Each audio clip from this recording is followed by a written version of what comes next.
Shabbat Shalom, leading by example.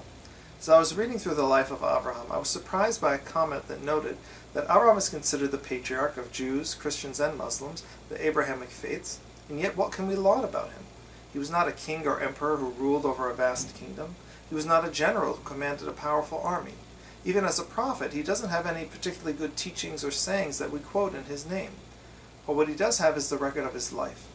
In this week's Parshat, we read about the destruction of Sodom and Gomorrah, and right beforehand, God is visiting with Abraham and decides to tell him what is about to happen. Why? Because, quote, I have singled him out that he may instruct his children and posterity to keep the way of the Lord by doing what is just and right. And Abraham's response is telling. He doesn't then say, okay, boss, I'll make sure that everyone understands that you destroyed those towns because there were bad people there. Instead, Abraham argues with God. Will you sweep away the innocent along with the guilty? Shall not the judge of the earth deal justly? Abraham doesn't simply accept God's justice, but he challenges the righteousness of God's decision, seeming to say, I can't justify this. Abraham wants to make sure that this is the right thing to do. And Abraham never then said to his son Yitzchak, if something doesn't seem right to you, you can challenge an authority figure and make sure that it's the right thing.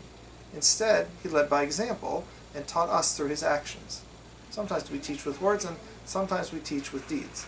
Sometimes we lead by inspiring others to act, and sometimes we lead by acting ourselves. Look forward to seeing the Shabbat at TRZ Friday night at 7:30 p.m. for birthday Shabbat and Saturday morning at 9 a.m. Shabbat Shalom.